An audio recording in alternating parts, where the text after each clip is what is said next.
I am thrilled to announce a dynamic leader in the accounting advisory space, Katie Tolin, who, of course, just had another fun business launch just earlier this week in 90, actually 100-degree plus weather, because this is what we like to do around here, turn it up a notch.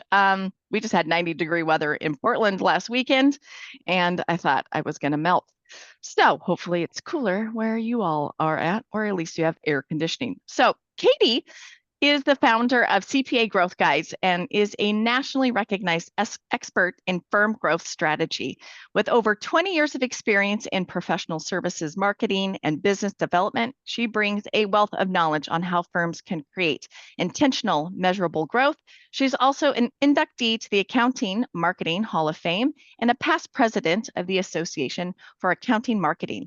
So all in that, she also is a frequent industry speaker and published author. So please welcome me and welcome her, Katie Tolin. So Katie, as we dive into this whole data integrity, like jumble, right? I'm going to call it a jumble.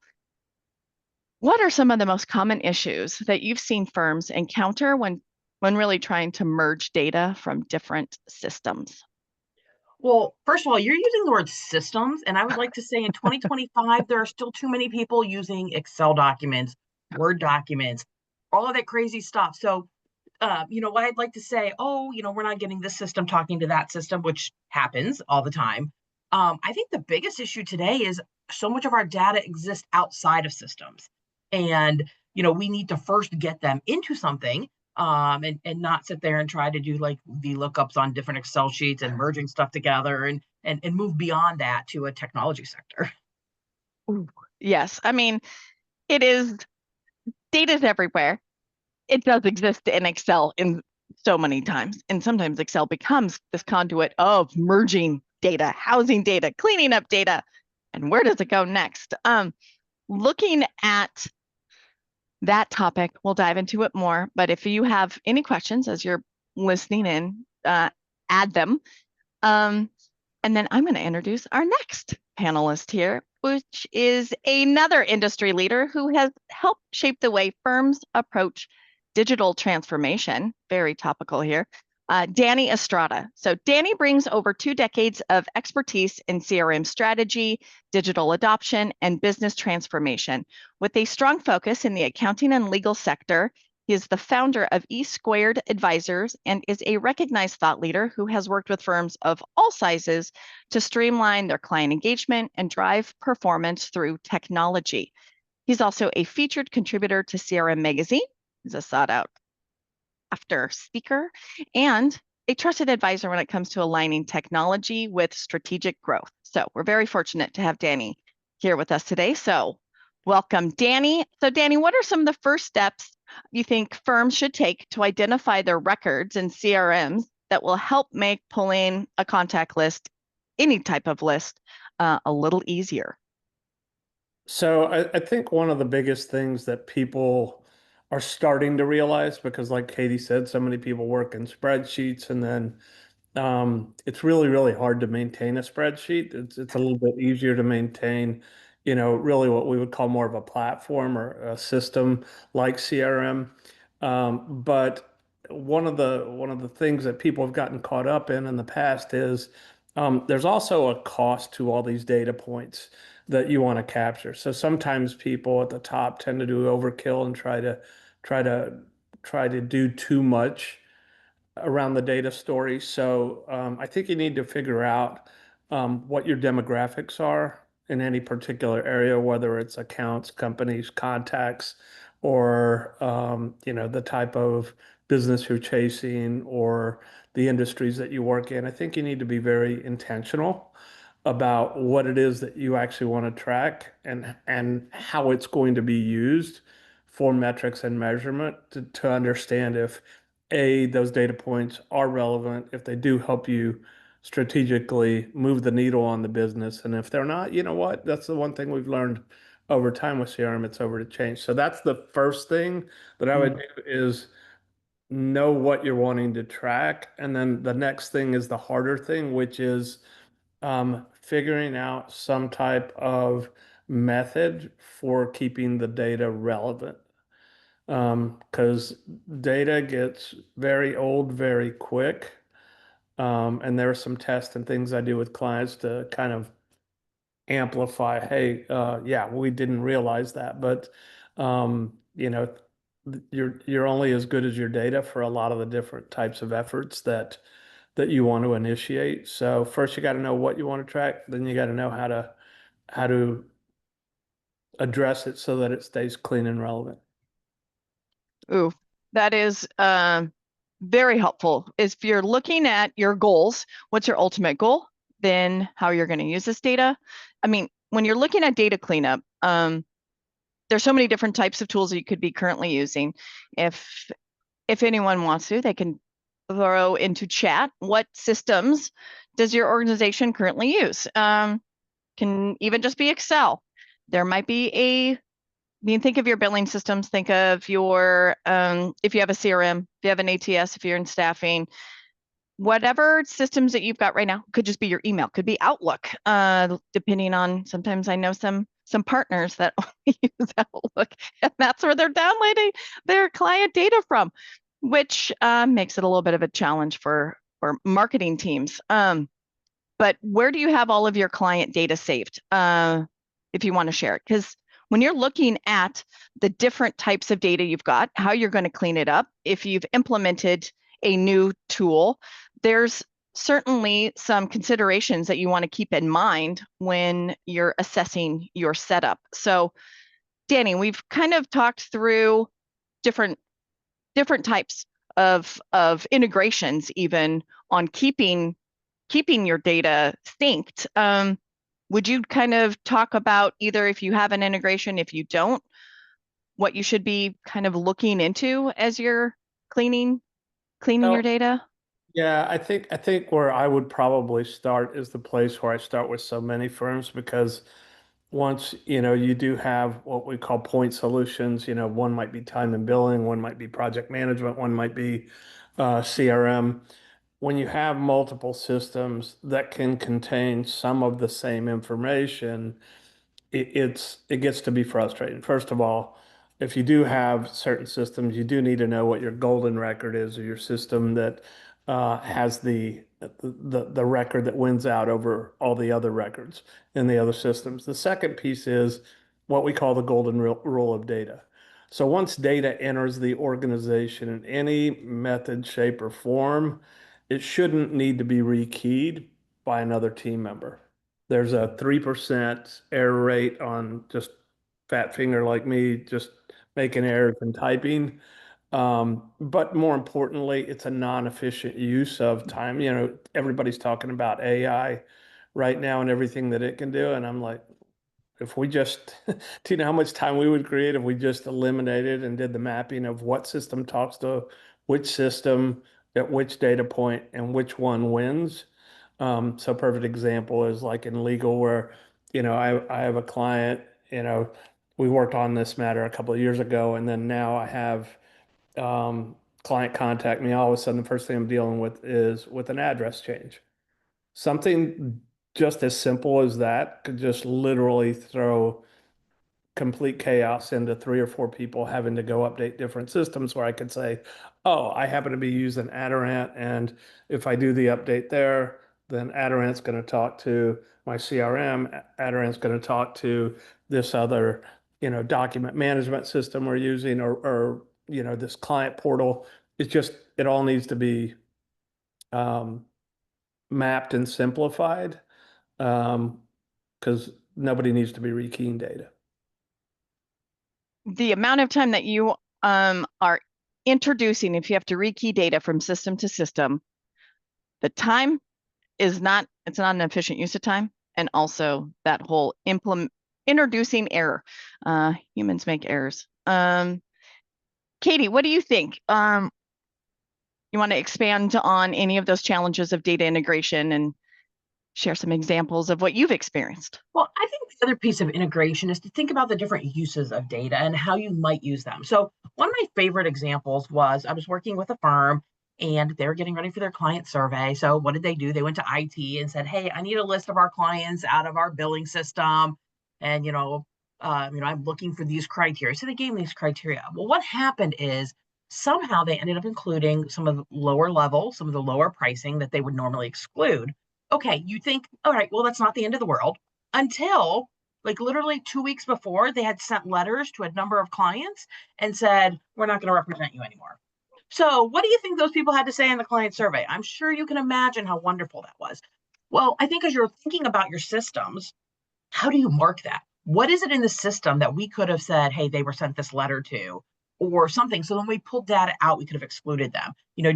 Should somebody have went in and marked those records closed so they couldn't have been pulled or whatever? So I think as you think of part of integration, you also have to think of like the entire client journey from the day they become a client, or even prospects, if you have prospects in your CRM system, all the way through to past clients, and just make sure that you're preventing as many errors by like, what are the different things that could happen and how are we noting that so we don't stick our foot in our mouth. Ooh, it's one of the things too, because you've hit the nail on the head on this. It's also sharing, why are we adding all of these different labels, categories, segmenting our customers this way?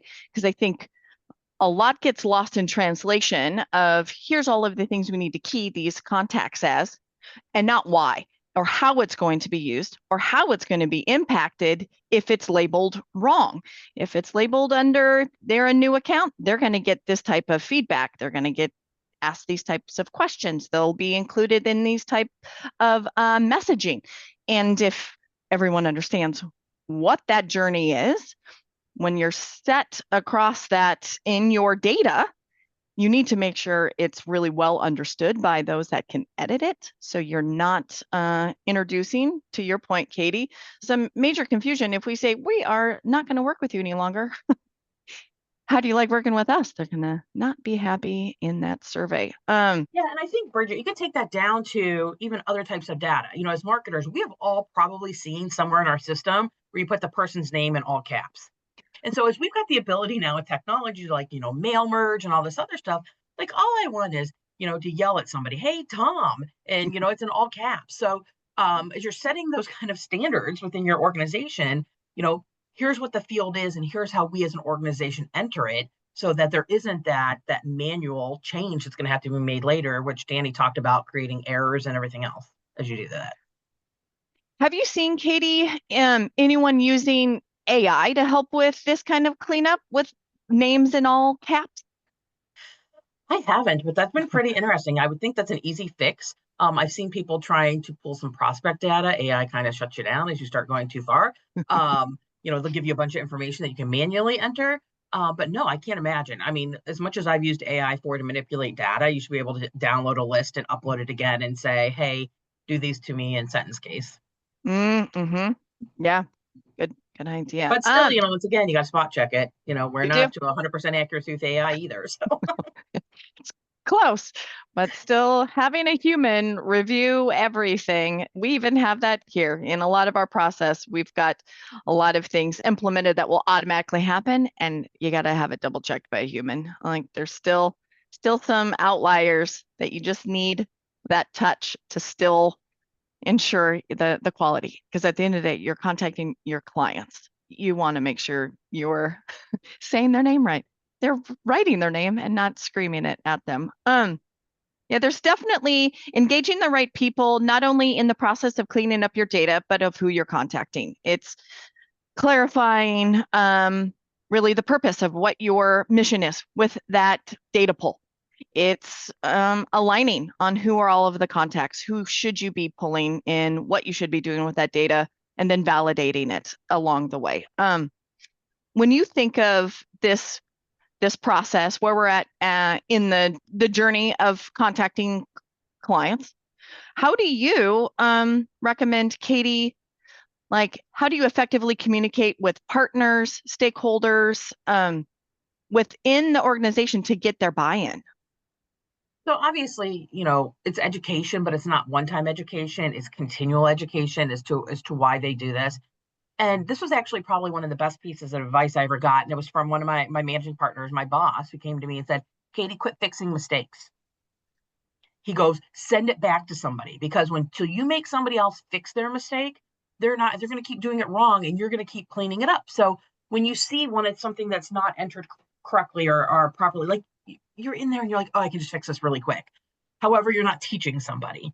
And so when you actually go ahead and send it back to the person who entered it and said, hey, if you look at these last 5 things that you entered, I need you to fix X, Y, and Z, they're going to eventually get it right. So that was really hard for me to learn. But I will tell you, over time, he was right. They got it right. I was doing less cleanup because people were entering stuff in the right field in the right ways. And when they weren't, they had to do it again. And nobody wants to do the work a second time. That's fair. Teach folks how to fish always helps. Make them clean up their own mistakes. It is a lot.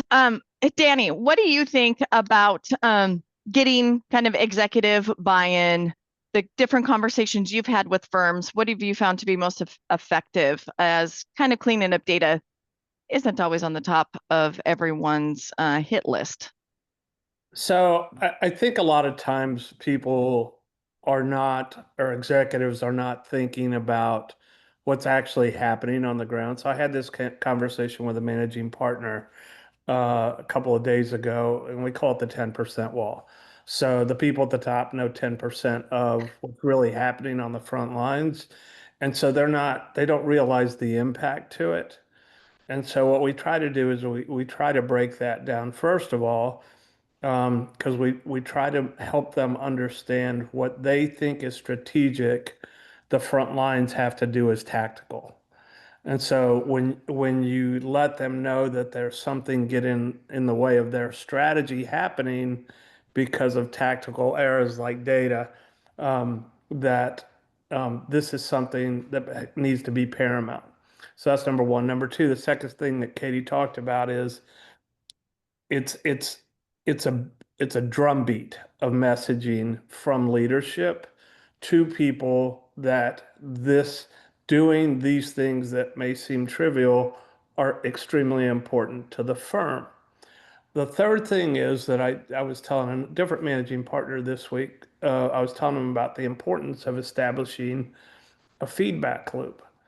And the reason for that is when you have all of these different things and you're going to introduce new systems or you're going to acquire firms or things, um, you are invariably markets change, competition changes. But if you establish a good feedback loop where people can feel like they can honestly tell you what's going on, then things like data integrity, people will tell you, hey, I'm really frustrated with this. This client got this bad information, or we double billed invoicing, or, these guys are supposed to be, this construction company, you know, they're supposed to be on this AIA schedule, and we did some, we made some errors on the milestones, and now, you got 3 or 4 different people, executives on the client side upset, and this is the first project we've done with them. Because like when you're sending things like surveys and other things like that, okay, so we got the data right, and then like Katie said, we understand the journey. You also have to understand the persona or the person who's actually, you know, receiving certain messaging. Because if I'm asked about a project when it's very disrupted at the very beginning and I get a survey, it's going to be much different when we're just tidying things up at the very end of this big construction development. And, now it wasn't perfect, but now everybody's in a good place because we can see the mountaintop. Ooh, timeliness has a big impact. If you are in a position where it's not going well and you're not getting asked how things are going, that can really have a negative impact on how likely you're going to keep that business. But on the other side, if things are going really well and you're not asking how things are going and you wait 6 months to ask how it's going, you won't remember. You might remember how you felt that morning. And Danny, you've said this before, like maybe I stubbed my toe and you just asked me how I'm doing. Somebody bumped me and I spilled my coffee. But I think the other part of this is, I think really from what Katie and I probably see, and she'll probably have a pretty good take on this, is, you know, in the first 10, 15 years of CRM, back when we were just coming out of the 90s into Y2K and whatever, and an executive would ask me why CRM was such a big deal. And I'm like, because it can tell you things you didn't know when you walked in today. And they were taken aback like that. Now I take this fast forward 15 to 20 years later, and the thing that Katie and I are being asked all day long is about AI, right? And so if you think about that concept of that 10% wall from a client perspective and all of this data, especially if it's fairly accurate, AI can begin to tell us things that are strategic, competitive advantage. There's all kinds of implications in things that survey data might tell us if we combine it with time and billing data to say, hey, there's an at risk here for these different reasons, right? So AI is starting to come into play because it is that, executives love when they get insight on something that they don't have to go dig for. And I think that's where AI is taking us. Tell me something I didn't know that when I got up this morning. Well, something I want to jump in with this about getting the whole buy-in as well is capitalize upon those mistakes that are going to upset people. So we've all done it, I'm sure, early in our careers. You send out something to somebody, and especially in accounting, and I suspect in legal as well, where you send something to Tom Smith, and yet an estate was open for Tom Smith, and so we now know Tom passed away, but the systems aren't talking together. And needless to say, one of your professionals gets in a tizzy because we mail something to Tom, and Tom's not alive anymore. That's a good time to get partners to understand the impact of bad data, because now they feel like they look bad because they sent something when they are working on the estate they knew better. And so then, I'm like, yes, that's why you've got to update this data. This is why this is incredibly important. Now, what do we do with this? How do we communicate that? Let's not hold anybody, let's not, put anybody's head on the chopping blocks over it, but let's use this as an educational moment as to why it's so important to get the data right.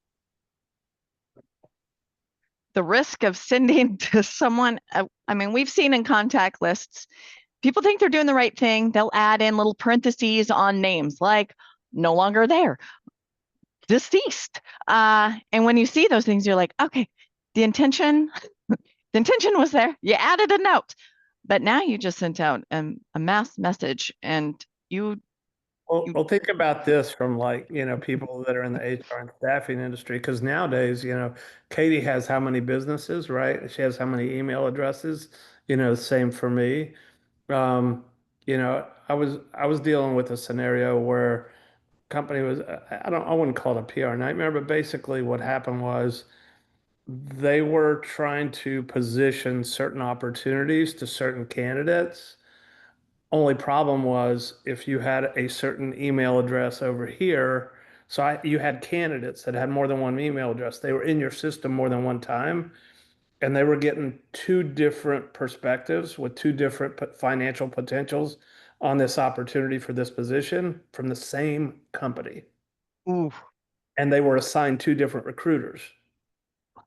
So the same individual had two different representatives there. That's the kind of thing that just it's just mayhem, and it's preventable. it is preventable, and it just takes diligent work. You cannot just run this exercise once of keeping your data aligned. You need to identify what is going to be the source of truth. Which system is it? Which one's the source of truth? Which one is feeding the others? And how do they all work together? Having some real internal conversations of how do all of these systems work together consistently? They understand why it's so important to keep these things up to date, get things tagged correctly, get service lines tagged correctly, get labels, and then merge data. Yeah, and so that's the last piece I'll kind of say on this, where again we're talking about the AI implications. Everybody's talking about AI agents and how they could be applied. And I just wrote a CRM magazine article on, kind of the good, bad, and ugly of what's going on there. This is low-hanging fruit, right? If you want to have an AI agent that's looking across contact records to identify common data points that might identify something as a duplicate and let somebody know, that's low-hanging fruit, right? And again, it's like, tell me something I didn't know when I got up this morning. low-hanging fruit with a very large positive impact once you get that cleaned up. You're not getting yourself in a position where you're sending two different messages Or to torching the same yourself. person. Yeah, or torching yourself candidate permanently. We don't want that. Yeah, it is. When you think of cadence of how often this should be monitored, updated, Katie, what's your recommendation on cadence of cleaning this up? So I think it's a regular occurrence. So no matter what system, I mean, I would start with that, your main system that, everything feeds from, whether it's your CRM, whether it's your, hopefully not, but your practice management, or it's a data warehouse of sorts. Like, you've got to check that the main source is correct. And, it should be somebody's job regularly. I'm seeing more and more firms that are hiring these CRM, these digital specialists on their team, because they're basically serving as the data stewards, to make sure that the data is correct and accurate. I used to have a member of my team who, at the end of every month, I'm like, go in and look at every new addition, every new client added, and tell me what's wrong, and what do we have to correct. For ours, it was industry codes. So I think this is so funny because NAICS codes is this whole thing. There's this whole classification system for all these businesses, and from a tax preparer standpoint, tax preparers actually have to put that on the tax return. And if this was an auditable field, we would all be in trouble because people just make up these codes. And so so that was like, we saw a lot of errors in that when, we'd go through and we'd check and see what would write. And I'm like, okay, they used a doctor code for manufacturing. Like, I don't even have to be a rocket scientist to know that's wrong. Like, that's not exactly what they do. So as frequently as you can go in and assign it, has to be somebody's responsibility, because until it is, it's no one's responsibility, to just go in and check that data and to make sure that it's being entered correctly. And where it's wrong, what training do we put in place? What communication do we put out? This is where it's not a one and done, that you continually update people on how to do it, and more importantly, the why, so that they feel invested in doing it right.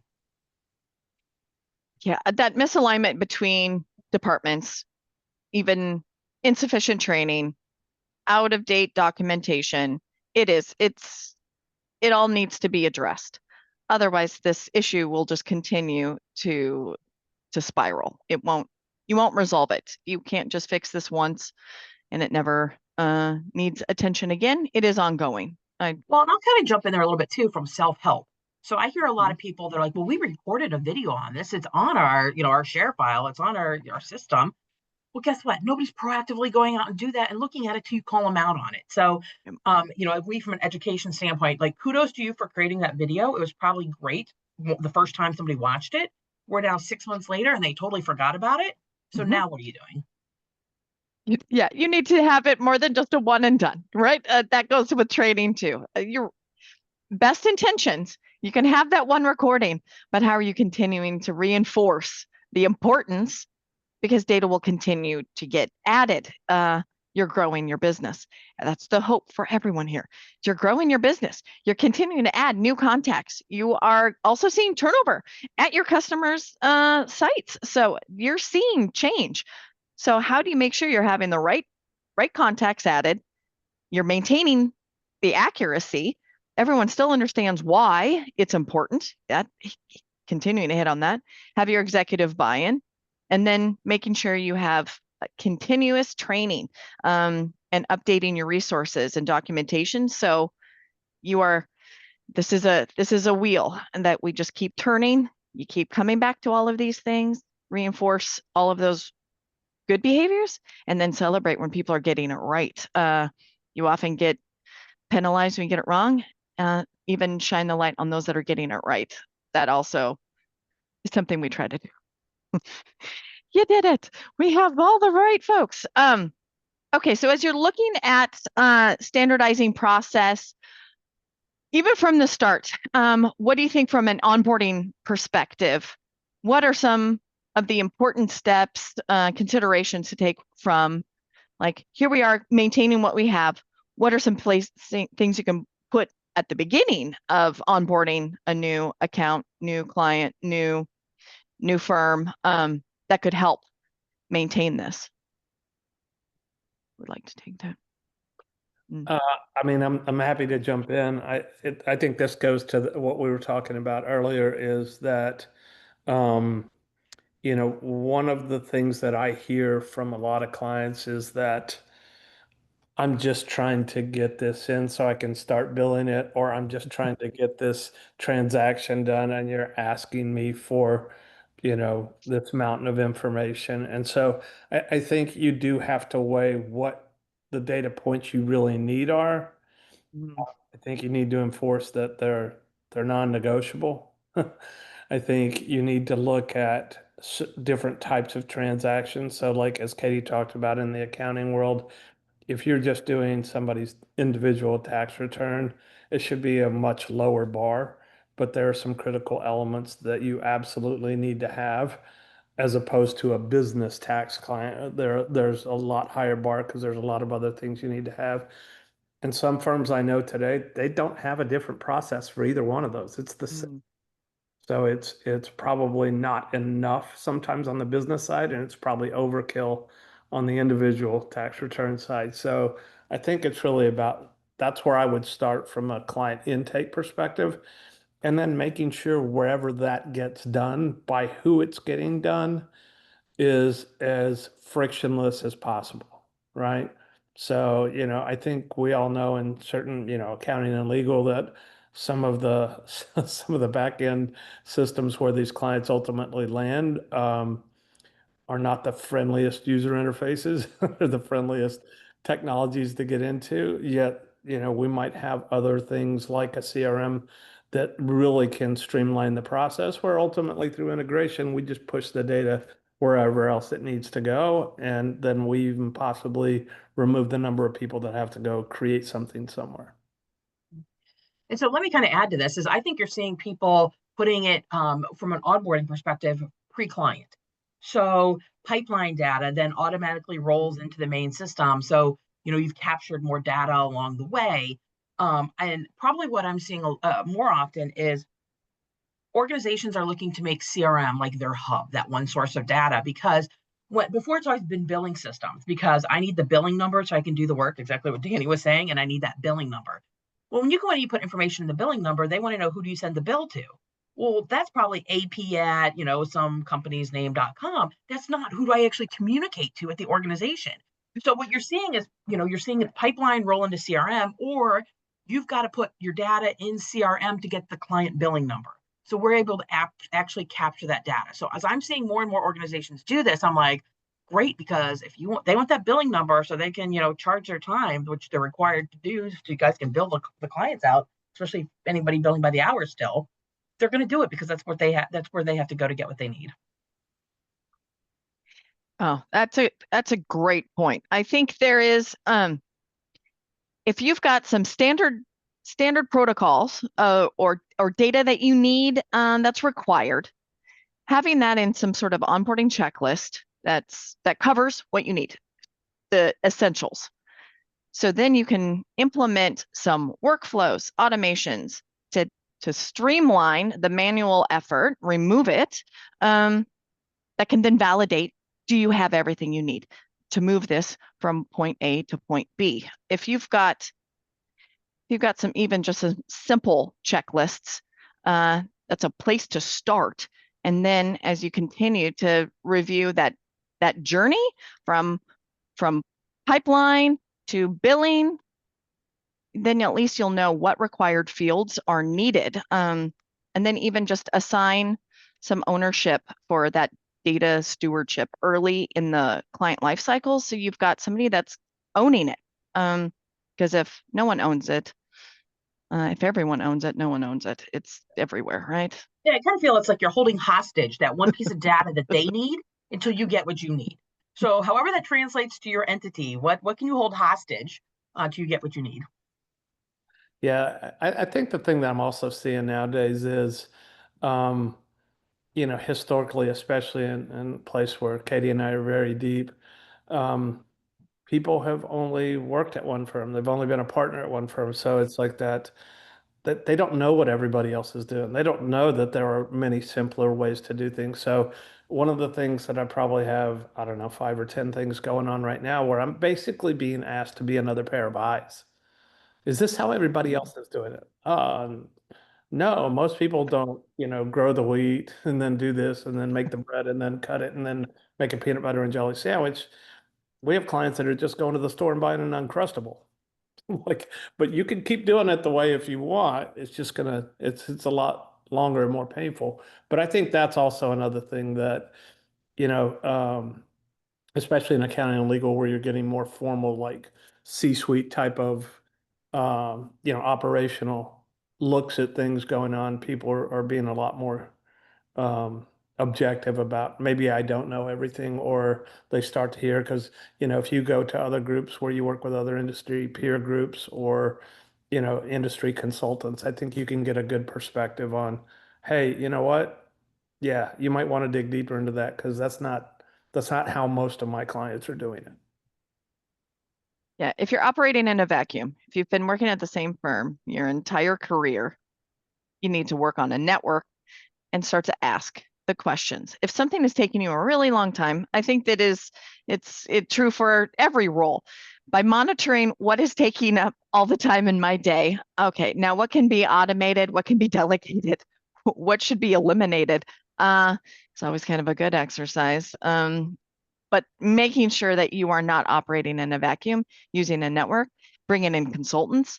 You're going to give it your best shot, but having that outside perspective really does give you some great points of either validating what you're doing right. Great, we're doing this, check that off. And here's some ideas of how you can improve.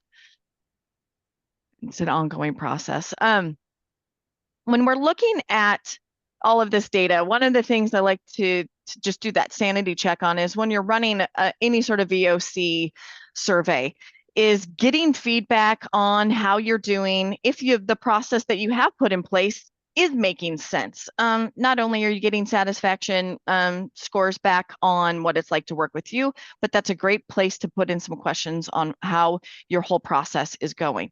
That also validates some of the work you're doing, how you've got people tagged, and you can start to even dig in deeper on different segments, industries, service areas, practice areas that you work in, and find out where is it going really well. You've already cleaned up all of your data, so you should feel super confident that you're asking the right people the right questions.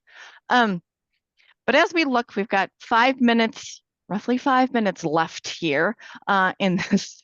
This time flies when you're talking about an exciting thing about data integrity. Who knew we had this many thoughts? Are there any takeaways that you would like, Katie, that maybe we haven't touched on?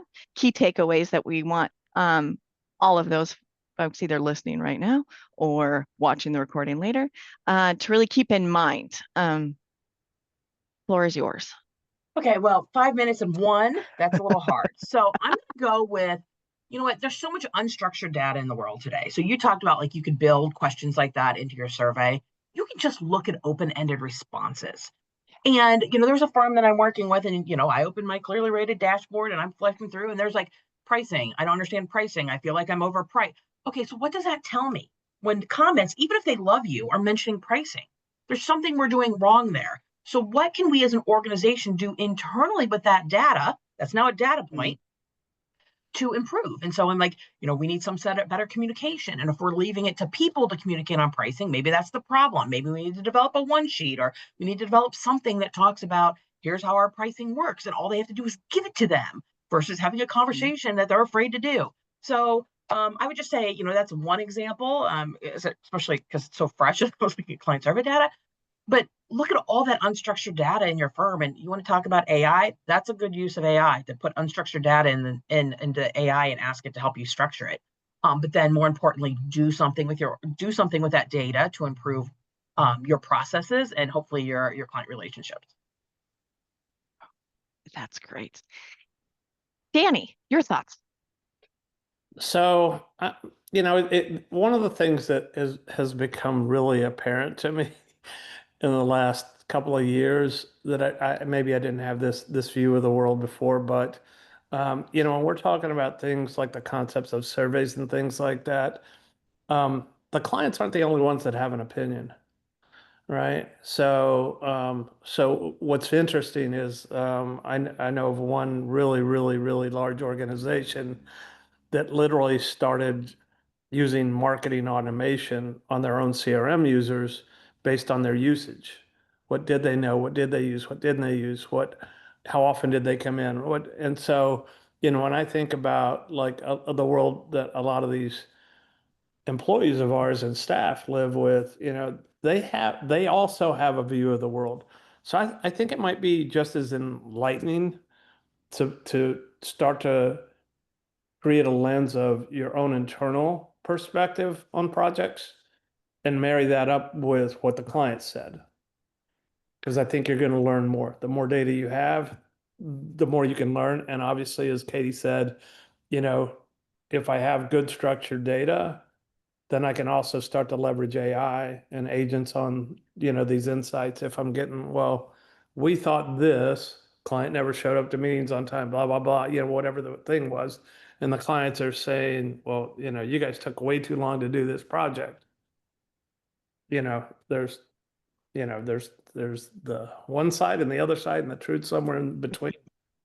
That's what I would think is a big takeaway with as much technology advancement as we can. Start to think outside of the box and create on how you might apply that. Yeah, the technology has evolved and it's continuing to evolve. If there are things that used to do manually, track manually, most likely there's a piece of technology available now that will help with that, or do it, eliminate that work altogether. It's not the same as 5 years ago, as 10 years ago, as 20 years ago, and it continues to change. AI is more than a buzzword. It is impacting our jobs. It can make so many of our processes a lot easier. It's not perfect though, so don't go and eliminate entire teams and replace them with AI. You will find that won't really work. You still need people. So making sure you're prioritizing your data, get some process put in place, be consistent and deliberate about your efforts. This isn't a one-time task. Get some ownership, assign ownership, get executive buy-in, and really just start looking at how you can then leverage all of this data to help improve anything that you have, that you've got going on. You want to grow your business, you want to build your business. It is something that I love that Katie will continue to drill down on, is consistency. So on that note, I'm going to let you give us your final thoughts. Oh, I'm with you on consistency. Let's not make business decisions on bad data. So, be consistent and, be smart and collecting what you need, and you can make smart business decisions. And then remember, you talked about AI and everything else. The rate of technology change since 2020 has been astronomical, and that rate is going to continue to accelerate. So this is not going away. This is not bury your head in the sand. This is get your data right now, because as more technology comes into place, it's going to be a bigger mess to clean up later. Oh, yeah, buckle up. That's our leaving thought. Well, we are at time. I appreciate having both Katie and Danny, their expertise. Reach out to them on LinkedIn. They are a wealth of knowledge and so helpful. I really appreciate that I had both of you here to be able to share not only examples, but real great strategies and concepts to be taking internally. So reach out if you have any questions. Thank you again, and we will follow up with a recording, and we will see you all soon. So thanks again. Bye, everyone. Bye. Thank you.